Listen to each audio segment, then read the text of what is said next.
Oi, eu sou Renato Almeida, do Instituto de Geociência da Universidade de São Paulo, e essa é mais uma videoaula do nosso sistema de videoaulas em Geologia Sedimentar, no módulo especial Análise de Dados. É um módulo sequencial, importante acompanhar as aulas pela ordem, elas são numeradas. Continuando o tema anterior, a gente discutiu a regressão linear, como a gente faz e como ela funciona, e agora a gente vai fazer uma aula juntando as duas ideias, a ideia do conjunto de aulas 4, que era erro, com esse conjunto de aulas 5, que é regressão linear. Vamos discutir os erros nos parâmetros da regressão linear. Então são erros no cálculo do gradiente, do slope e do intercepto.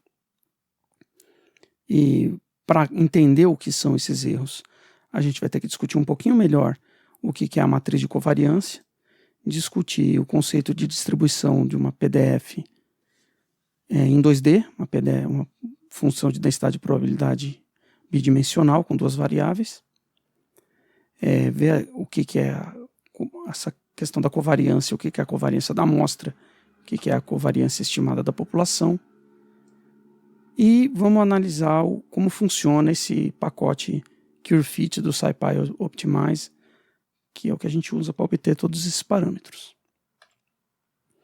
Bom, lembrando lá da nossa aula de erro, que a gente tinha um problema do erro da taxa, e é um erro que, se você tem dois pontos, cada um com um erro nominal, né, um erro em Y, pode ter um erro em X também, mas o erro da taxa se relaciona com, primeiro, você ter uma subtração de um ponto em relação ao outro, para ter a diferença na dimensão Y, e propagar o erro dessa subtração, e depois dividir pela dimensão X, tem que propagar o erro de novo. Então é um erro que normalmente é grandinho, né? Essa figura que a gente já viu antes. É um erro considerável de uma coisa que se relaciona assim, com uma reta de regressão, mas só com dois pontos. Se você tem muitos pontos, esse erro diminui consideravelmente. Então, se você tem muitos pontos, cada um com o seu erro, em Y, que é a situação em que a gente faz a regressão linear, a gente vai ver isso depois, você passar uma reta aqui de regressão tem um erro muito menor do que com dois pontos. Por quê? Porque outras retas têm uma probabilidade muito pequena. Por exemplo, passar uma reta aqui, a probabilidade disso acontecer é a pequena probabilidade de estar na ponta desse braço, dessa dispersão aqui, vezes a dessa, vezes a dessa, vezes a dessa. Então é muito pequena essa probabilidade. Da mesma maneira, a probabilidade de ser cruzada aqui, ela fica pequena, porque você não está passando no centro da regressão em lugar nenhum, só se tivesse um dado aqui no meio, e você está multiplicando probabilidades muito pequenas das pontas. Então, um número grande de dados reduz o seu erro de uma reta que liga valores que tem x e y. E essa que é a ideia do erro numa regressão, né? Um erro que não é grande. Mas para a gente entender o que é esse erro, a gente vai ter que discutir um pouco melhor o que é a matriz de covariância que a gente já usou antes. Então, lembrando que covariância é um análogo bidimensional da variância. A variância a gente tem a distância numa dimensão só de cada elemento em x menos a média, eleva isso ao quadrado e soma. Isso é a variância. Se você tira a raiz da variância, você obtém o desvio padrão, né? Claro, dividido por n. Mas a covariância, então, em vez de ser o quadrado da distância numa dimensão, é a distância numa dimensão vezes a da outra. Então vamos supor aqui, você tem esse ponto, vai fazer isso ponto a ponto, a distância dele em x menos a média em x, e a distância dele em y menos a média em y multiplicam pelo outro. E aí faz isso para todos os pontos, a somatória dividido por n é a covariância de A com B aqui, né? O x está em A e o y, x está no vetor A e o y está no vetor B. Claro que quanto melhor a determinação, né? Quanto mais correlacionados forem os valores de x e y, maior é a covariância, porque Imagina nesse caso aqui, esse valor menos a média do x e esse valor menos a média do y são grandes. E sistematicamente, quanto maior aqui, né, quanto maior a distância de um ponto em x, maior em y também. Então esse produto tende a ser maximizado. Enquanto que aqui você tem valores que são grandes em x e pequenos em y. E na média, se não tem uma correlação desse tipo, a covariância é zero. Esse conceito de covariância, então, ele é importante porque ele define a dispersão, né? Você pode ter um dado que tem a mesma variância, ou desvio padrão, em x e y, essas três situações têm a mesma, só que a distribuição é completamente diferente, porque aqui a covariância é grande, 0,96, aqui a covariância é pequena. A covariância pode ser negativa também, né? Se a correlação é um cresce e o outro diminui. Tudo bem, então que pacotes que a gente usa para determinar isso? Na verdade, a gente tem dois. Aquele pacote do NumPy, que é o cov, que dá uma matriz de covariância, que dá a variância em A, variância em B, covariância BA, B que é a mesma aqui, ele faz isso com um grau de liberdade a menos. O que isso quer dizer? Vamos lá no nosso código. Claro, o código sempre disponível aqui aqui embaixo na descrição, no link para os repositórios de dados. E a gente tem esses primeiros plots, os pacotes que a gente baixou, com esses primeiros plots ilustrativos, mais pontos e menos erro. E agora nós chegamos aqui, né?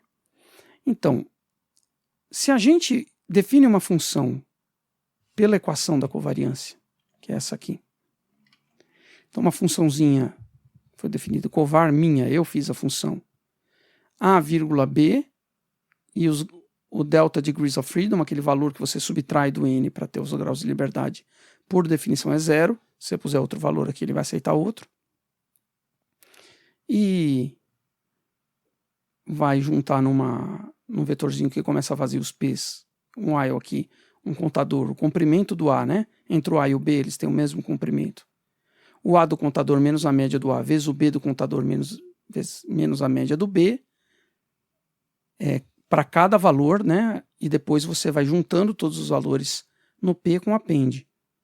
A soma disso tudo dividido pelo N é a nossa covariância. E olha que interessante, se a gente imprime, vamos rodar o código, e o que ele fez? A covariância calculada pela formulinha, 34, 91, 38, qualquer coisa. A variância da amostra A, 35, 78, qualquer coisa. A variância da amostra B, 46, 80, qualquer coisa. E esses valores aqui foram calculados para a amostra, quer dizer, com aquele delta que subtrai do n para dar os graus de liberdade igual a zero. A função que obtém esses valores aqui não é a função np.cov. A função que obtém esses valores é de outro pacote, de outro módulo, que é o Empirical Covariance do sklearn, que é um pacotinho que tem várias funções para machine learning, e esse tipo de coisa que a gente está fazendo aqui é necessário também fazer quando você vai partir para essas abordagens menos supervisionadas, né? Aqui é a gente que está pensando em tudo, não é a máquina. Mas voltando lá para o nosso... Nós fizemos a nossa funçãozinha, que calcula a nossa covariância da amostra, e aí na hora de imprimir,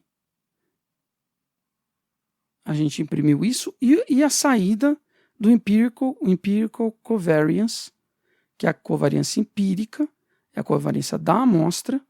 A entrada dela, diferente do NumPy.cov, não é A, B, é a matriz M, e esse M pressupõe que o A é uma coluna e o B é outra coluna, né? O X está numa coluna, o Y está na outra coluna. Então a gente empilha na vertical, põe uma linha embaixo da outra aqui, com VStack, reparando que precisa de 2 parênteses, e depois transpõe isso para as linhas virarem coluna, com essa função np_transpose, calculo M, e a gente vê lá na nossa saída que é exatamente isso, né? A covariância pela fórmula, 34, 91, 38, não sei o quê, é a covariância nessa matriz aqui, que são essa diagonal menor. 34, 91, 38, 49, é exatamente a mesma. A variância da amostra A, 35, está aqui na diagonal principal, 35, 78. A da B, 46, 80, é essa. Então, essa matriz aqui é a matriz de covariância da amostra. Mas quando a gente roda a mesma coisa, a nossa mesma formulinha, covar minha, AB, com delta degree of freedom 1, o que a nossa formulinha faz? Ela divide, antes de dar o retorno, ela vai dividir a soma dessas diferenças aqui, né? Pelo comprimento, menos 1. E aí o que a gente tem? A gente tem que a nossa variância é a variância estimada da população da qual essa amostra foi extraída. Lembram disso lá da aula de erro? O desvio padrão da amostra era o desvio padrão, em vez de dividir por n, dividir por n menos 1. É essa variância aqui que você vai tirar a raiz para obter aquele desvio padrão. Então, isso aqui é o desvio padrão da amostra da população, estimada da população da qual você retirou a sua amostra. Não é a variância e a covariância da amostra. Mesma coisa para a covariância da população. Essa covariância da população aqui, que aparece no np.cov, 36, 75, 14, é, na verdade, a covariância calculada aqui pela fórmula 36, 75, 14. Covariância, em vez de dividir por n, você divide por n menos 1, com 1 grau de liberdade a menos. Quer dizer, isso é a matriz de covariância estimada para uma população da qual aquela sua amostra pode ter sido extraída. O que isso significa? Que é dependente do n, né? Se você tiver um n muito grande na sua amostra, as duas coisas convergem. Por quê? Porque 100.000 menos 1 é muito parecido com 100.000, né? Qualquer valor dividido por 100.000 e o mesmo valor dividido por 100.000 menos 1 são muito mais parecidos do que um valor dividido por 5 e o mesmo valor dividido por 4, né? Então é disso que a gente está falando aqui. Então é importante você saber, né, que o np.cov não é as variâncias e as covariâncias da amostra, mas sim da população. Isso é análogo àquele desvio padrão da população, que a gente estimava lá na aula de erro em 1D. Qual a utilidade disso? Bom, a gente está vendo isso para entender o que é o erro do slope e o erro do intercepto, né? Mas isso tem muitas utilidades. E essas utilidades passam por você tratar essa questão de duas dimensões da mesma maneira com que a gente tratava em uma dimensão. O que isso quer dizer? Você tendo o desvio padrão da população, você conseguia estimar que a média da população era a mesma média da amostra e fazer uma PDF da população, uma função de densidade e probabilidade, aquela curva gaussiana. Aqui a gente consegue fazer exatamente a mesma coisa. Então, no nosso código, agora eu vou descomentar aqui, para ir um pouco mais para baixo.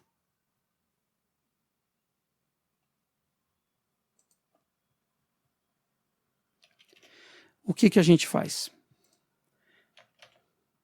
Então, aqui isso aqui está escrito, né? O np.cov, que tem o delta degree of freedom 1 por definição, então é n-1, e o empirical covariance do pacote sklearn, que esse sim vai te dar as variâncias e covariâncias da amostra. Lembrando que você precisa transpor, aqui tem já a dica. Bom, então se você tem um conjunto de dados aqui, que é uma amostra, um n pequeno, esse n aqui acho que é 20,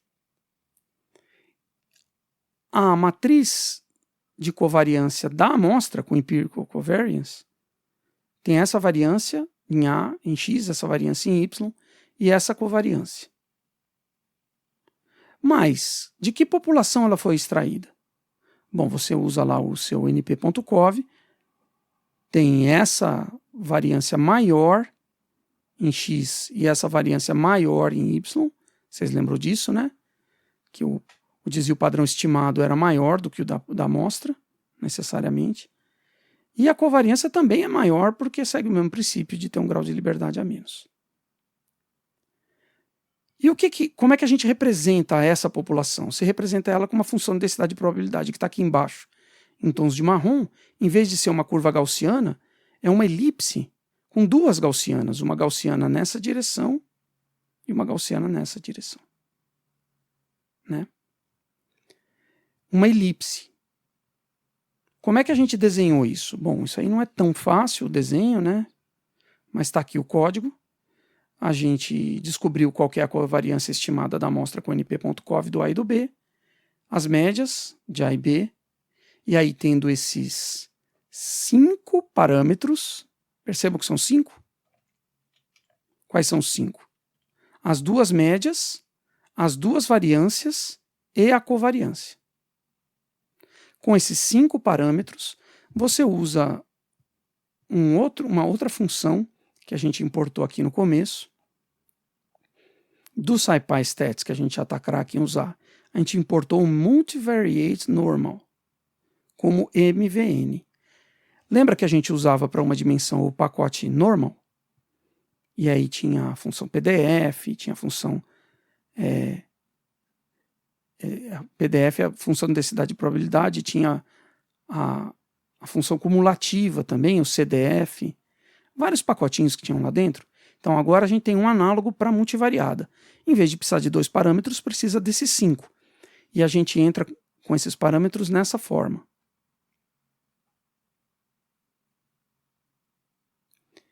Então, vamos pensar nessa função aqui de baixo primeiro. Eu atribuo ao dist o MVN, Multivariate Normal, a função RVS, Random Values, valores aleatórios numa distribuição multivariada. Que distribuição é? A média são as duas médias, a média de A e de B.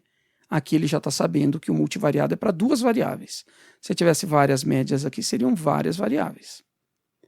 E o COV é a matriz de covariância, que é essa aqui. Ó. Você entra só com as duas médias e a matriz de covariância. E o tamanho da subamostra, ele vai gerar 150 valores aleatórios que respondem a essa distribuição, com essas duas médias, com essas duas variâncias, que estão na matriz de covariância, e com a covariância. Então, assim, isso a gente fez, esses 150, para gerar esses pontos que estão aqui. E para gerar esse contorno? Bom, é um plot de contorno, né? Um plot um pouquinho mais complicado, mas para fazer o plot de contorno, para plotar os pontos, aí eu ainda tirei o dist é um array com duas colunas, né? Naquele padrão, o x está numa coluna, o y está na outra. Se você der um np.shape no dist, ele vai dar como retorno 150,2, 150 linhas, duas colunas. E o dist, com esse endereço aqui, todas as linhas do dist, quer dizer, nada, dois pontos, nada, todos, vírgula, zero, quer dizer, todas as linhas da coluna 0 são o meu x. Todas as linhas da coluna 1 são o meu y. E aí eu consigo fazer um scatterplot XY lá embaixo, né? O scatterplot AB são os meus dados originais. O scatterplot XY está aqui, ó. XY na subfigura 2. Por cima, z order 10, são esses valores aqui. Então, gerei uma figura com 3 subfiguras, subplots. Já viram isso várias vezes, né? E pus limites em x e y. Ela tem 3 subfiguras, a x1, a x2, a x3. Os limites x e y eu vou fazer sempre os mesmos, para ele não ficar recalculando. E para fazer aquele plot lá dos contornos, o que eu tive que fazer? Primeiro gerar uma grade, xz, xg, yg, x do grid, y do grid, com essa função np.grid. E aí a gente gera um vetor pos, que em vez de ser um np_vstack que a gente usou lá, para pôr uma linha embaixo da outra, é um dstack, porque isso aqui é depth, Então, ele está pondo em profundidade. Então, x é largura, o y é profundidade. E aí eu vou usar a função contorno aqui do PLT, contour f. O f, se você não puser esse f aqui, ele vai desenhar só as linhas. Com o f ele faz o fio, ele pinta entre as linhas. E esse contorno é na grade xg, yg, quer dizer, uma série de pontos que ele vai interpolar. E o z disso, a altura, é uma PDF do RV nos pontos pós. Meio complicado, né? Se você tiver interesse em usar, você pode estudar um pouquinho melhor isso que está aqui, mas esse é um jeito de se fazer. O RV a gente definiu aqui. O RV é o Multivariate Normal com as duas médias e a covariância. A PDF disso vai ser o Z. E o mapa de cores é o Yellow or Brown. 10 linhas de contorno. E plotou. Então, para que serve isso? Bom, isso aqui é uma coisa que é análoga a uma função de densidade de probabilidade normal. 1D, né? Numa função de densidade de probabilidade 1D, você pega um trecho da curva, você tem uma curva assim, você pega um trecho dessa curva qualquer, esse trecho aqui da curva, você calcular a área que tem embaixo desse trecho, é a probabilidade de um valor cair entre esses dois aqui, em x. Aqui é a mesma coisa. Se você pega uma fatia qualquer aqui, o volume embaixo dessa fatia é a probabilidade de um ponto cair aqui. E é claro que o volume total é 1, né? A probabilidade é 100%. Então, isso é muito útil para muitas coisas, com certeza. Só uma introdução para esse problema que a gente está desenvolvendo agora. Então, a gente tem isso. E tendo essa PDF, né? Esse modelo de distribuição bidimensional, normal em 2 dimensões, a gente pode sortear quantos valores a gente quiser, a gente viu isso. E esse aqui é o Random Values de 150 dessa distribuição que está representada por esses contornos. E aí, a variância e a covariância desse conjunto aqui eu tive que usar o empirical covariance para saber a covariância disso aqui, senão você voltaria para essa, né? Que é a estimada da população. Como ela tem mais dados, mais pontos, né?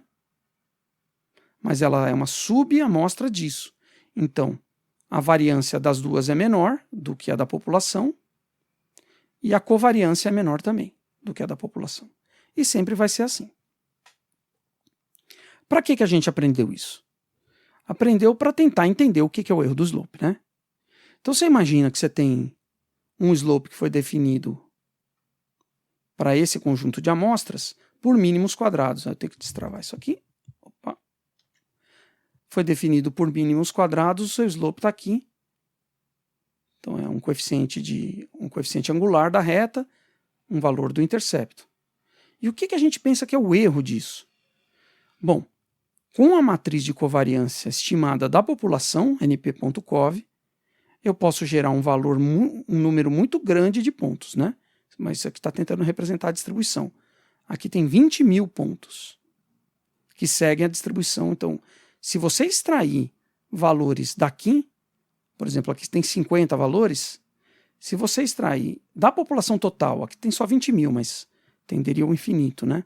Da população total, você extrair várias subamostras de 50, elas vão ser diferentes.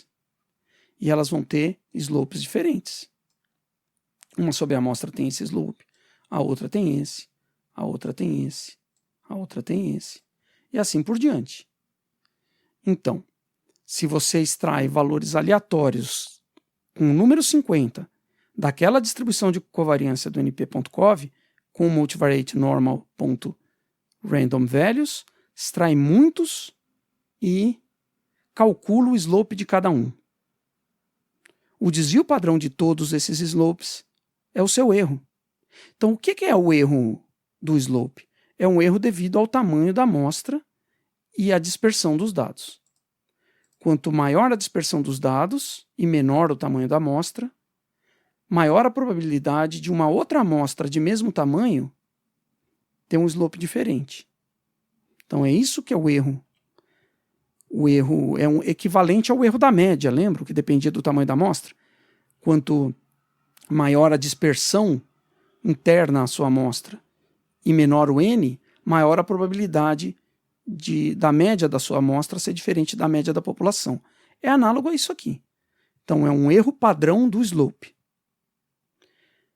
Então eu fiz isso aqui com a boa e velha estratégia de Monte Carlo, que é a força bruta para entender as coisas que analiticamente estão difíceis de entender pela equação.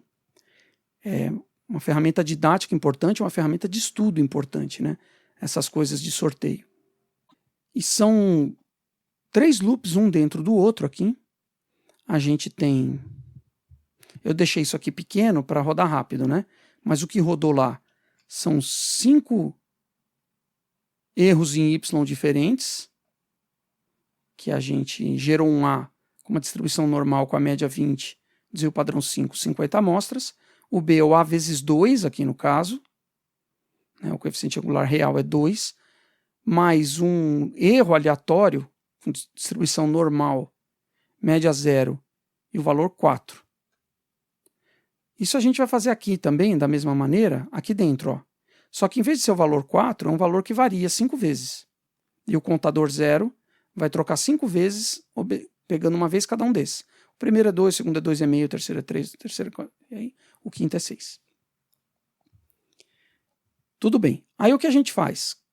Calcula o slope, para calcular o R quadrado, né? Calculamos o R quadrado com Y previsto, para plotar lá na figura que vocês vão ver.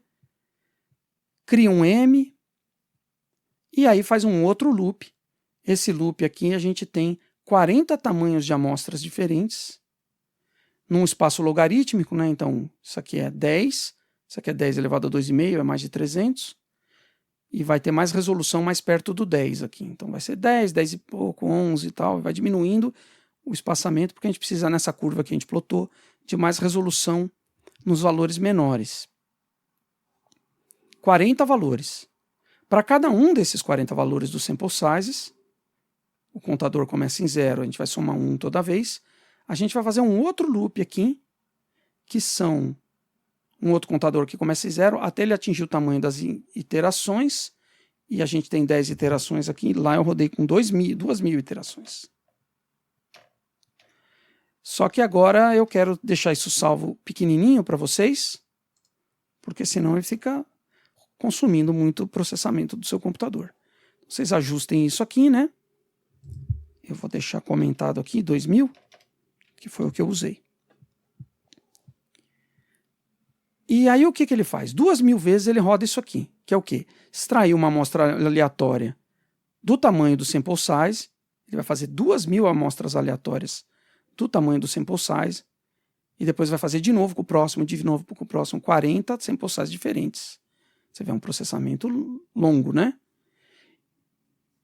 E é uma distribuição, uma amostra aleatória com multivariate normal random values, com a média do A e do B e a extraída da matriz de covariância interpretada da população, com np.cov. Para cada um desses eu calculo o slope e o intercept, usei uma função diferente que a gente já vai ver como funciona, logo, em vez de usar o lean regress aqui, e guardei aqui com append todas elas. Depois calculei o desvio padrão desse todas elas, né? E somei 1 no contador e pus uma coisa a mais na figura. Então a figura está dentro do loop. A figura foi definida lá no começo, figura 11, e o loop põe elementos a mais na figura. Vamos ver como é que ela fez. Essa figura aqui. Então são 5 dispersões diferentes em Y que resultaram em 5 R quadrados diferentes. Um R quadrado é 0,98, é um coeficiente de determinação, vocês lembram disso, né? 0,98, um 0,95, um 0,92, um 0,85, 0,76. Quanto maior o coeficiente de determinação, menor um erro para o mesmo tamanho de amostra, que está aqui embaixo. Tanto do slope quanto do intercepto. Certo? E quanto maior o número de amostras, menor o erro para o mesmo R quadrado. Então, o erro padrão do slope e do intercepto são duas medidas dependentes do tamanho da amostra, são erros amostrais. Eles são análogos ao erro padrão da média. Você tem uma amostra maior, esse número cai, e cai cada vez mais devagar, a gente sabe disso, né? E para dispersões maiores ou menores, quer dizer, você ter uma distribuição com covariância maior ou menor lá na população, também faz diferença. O erro do slope eu representei em porcentagem, porque é assim que ele vai ser propagado depois, se você quiser propagar, né? Porque ele multiplica o x, como a gente aprendeu na aula de propagação de erro. Então, essa estratégia de Monte Carlo aqui, ela serve para a gente entender o que ele é, né? Mas você poderia usar uma estratégia desse tipo, com uma funçãozinha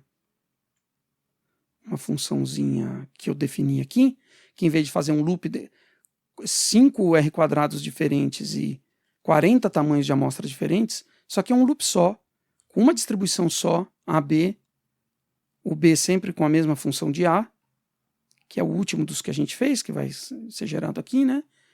E 50, aqui iterações você põe quantas você quiser, 5.000, eu deixei pouco para ficar rápido, mas para um tamanho de amostra só. Então eu defino uma função que tem o A e o B, é uma amostra, ela tem um tamanho definido, uma relação entre A e B. O N vai ser quantas linhas tem em A, basicamente, né? Quantos dados tem em A. A média de um do outro, o número de iterações que você definir aqui para ele girar, e ele vai fazer a mesma coisa, calcular o erro padrão do slope do intercepto pela força bruta uma vez só. Você não precisaria disso nesse caso, porque a gente tem uma função em Python que já calcula isso. Mas como a gente entendeu ela assim, eu acho importante a gente validar, né? Então, por Monte Carlo, para esse conjunto de amostras, eu fiz, está vendo, 50.000 iterações de um N50 com R quadrado muito bom. O erro do slope é 0,096. O erro do intercept é 2,03. Pela função que já tem lá no Python, do curveFit, você chega a um valor bem parecido. Ele é diferente só na terceira casa depois da vírgula. Aqui também, na segunda casa depois da vírgula. O que isso significa? Que você não precisa desse processamento todo, tem uma funçãozinha que faz isso. E é uma função muito útil que vai usar essas fórmulas aqui para erro do slope e erro do intercepto. Como é que funciona essa função? É uma função do módulo SciPy Optimize, chama curveFit, e ela é muito, muito boa para muitas coisas. Muito melhor que o Linear Regress ou que o PolyFit, porque o Linear Regress te dá o erro só no slope, né? O PolyFit não te dá erro nenhum.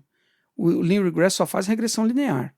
O PolyFit, se você botar lá o parâmetro polinômio grau 1, é linear, grau 2 e tal, mas é polinomial só. Com isso aqui, o Optimize curveFit, você faz qualquer função. Só que para isso, primeiro você define a função.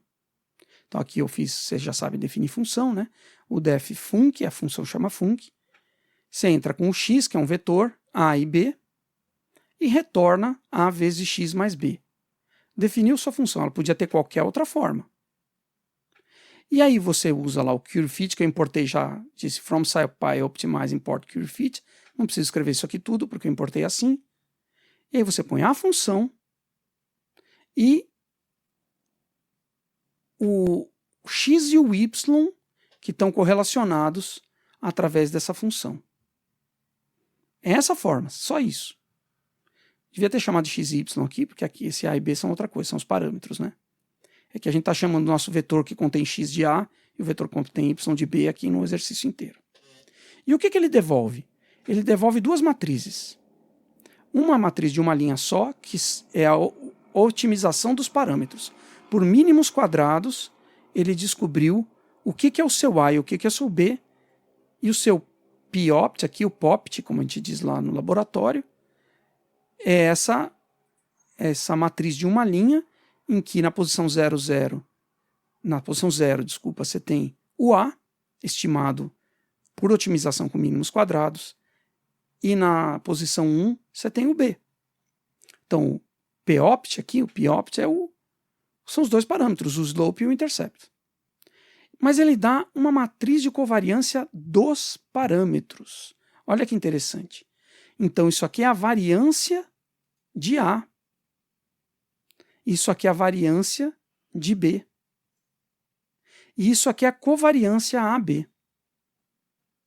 Olha a utilidade que isso tem. A gente está trabalhando com o caso mais simples aqui, em que a gente tem duas variáveis e está fazendo um modelo linear, com dois parâmetros. Você poderia ter uma regressão multilinear, com muitas variáveis e uma função linear. Funções lineares, né? Então imagina que você tem 3 variáveis, e aí você quer definir o plano que otimiza isso, ou muitas, e aí não tem nenhuma expressão geométrica para essa função otimizada. Ou você pode fazer qualquer outra função não linear. Uma função power law, uma função exponencial, qualquer função. E ele sempre vai otimizar por mínimos quadrados a função que você definiu antes e as variáveis que você entrou, os vetores de variáveis. Aqui eu já dei a dica de como que você transforma essa saída do que a gente chama lá em casa de POPT e PCOV, né? A otimização dos parâmetros e a matriz de covariância dos parâmetros. Como é que você passa isso para aquele formato do uncertainties que a gente viu nas aulas do conjunto 4, que dali para propagar erro é só você sair fazendo as operações. Então, se em vez de ter o seu A, você tem o A em formato uFloat, quer dizer, o A, vírgula, o erro, chama isso o slope disso, depois para propagar tá fácil, né? Então, como é que você faz isso? A posição 0 do POPT está aqui, é o seu valor nominal, vírgula, o seu erro. E o erro que é? A raiz quadrada eu elevei a meio, a posição 0, 0 do PCOV, que é esse aqui. Mesma coisa para o intercepto. O valor nominal do intercepto é a posição 1 do POPT, e o erro do intercepto é a raiz quadrada do PCOV posição 1, 1. E por que eles têm uma correlação negativa? Se o slope aumenta, você está nos ranges maiores de slope, você está nos ranges menores de intercepto. Você está nos ranges menores de slope, está nos ranges maiores de intercepto. Não são erros independentes. Mas isso aqui é muito importante, né? Isso aqui vocês têm que se familiarizar com esse formato de como definir a função antes e depois extrair esses parâmetros e como interpretar essas duas matrizes. Isso aqui não é a matriz de covariância dos seus dados, é a matriz de covariância dos parâmetros otimizados da função. E é assim que a gente extrai, no estalar de dedos, sem ter que fazer várias iterações de Monte Carlo e tal, como a gente descobre o erro do slope e o erro do intercepto no Python. No código está aqui, né? A gente fez exatamente a mesma coisa que está escrito lá, mas o código já está escrito, você não precisa reescrever. Tem vários prints e gera umas figurinhas. A aula termina aqui. Na aula que vem a gente vai discutir outros aspectos interessantes, como é que você interpreta esse slope e esse erro do slope, para depois, em outra aula, discutir propagação de erro em regressões lineares. Até a próxima aula. Muito obrigado.